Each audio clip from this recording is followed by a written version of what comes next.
And speaking of the future, a guy I follow, he's a startup guy, this guy Balaji. He really says, look, what is the successor to America or to any country?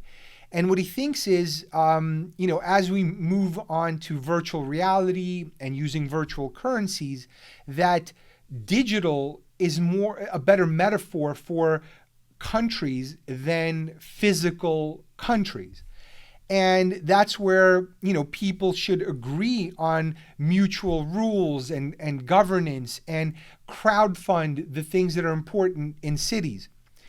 And you can also get land with a bunch of like-minded people, and this entire process can be negotiated with a host government where you can live by your own rules of that community that you formed from those interests. I think that's interesting, and I think that's possible. But I also think there's going to be a lot of friction on that trajectory. And the three sources of friction are, one, incumbents aren't just going to let this happen. And I'm talking about countries, companies, and rich people, powerful people. There's going to be incredible pushback because they benefit from status quo. They benefit from the way things work. I mean, can you imagine, you don't have to imagine it. The US government didn't allow Bitcoin to subvert our currency or just to run amok. They started regulating it. They started taxing it. They started tracking it because they know that control of the dollar is essential to the US survival, really. Because, if we were in the same boat other countries were in, we'd be screwed. Just our ability to print dollars and the fact that every other country does their business in dollars keeps us afloat as a country and almost allows us to run unlimited, not quite unlimited debt, but that's what we're doing when we're doing all these relief packages of trillions of dollars.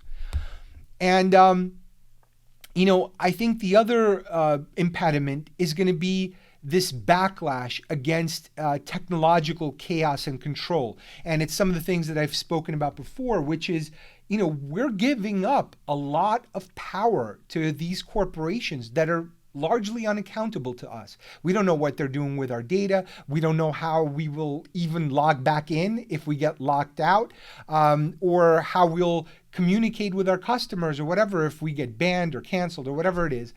So I think there is a backlash brewing. It's hard to know how strong it is because I think most people just go along, use their technology, and not make a stink about it. They have other problems.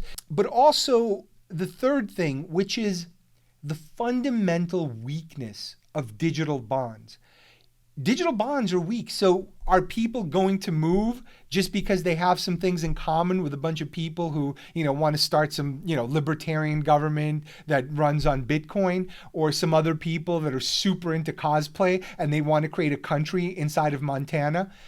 I don't think those connections run that deep. Not the same way that traditional communities used to, or ones that are built on families and then extended clans that still exist in other places in India, although these things are weakening over time as well.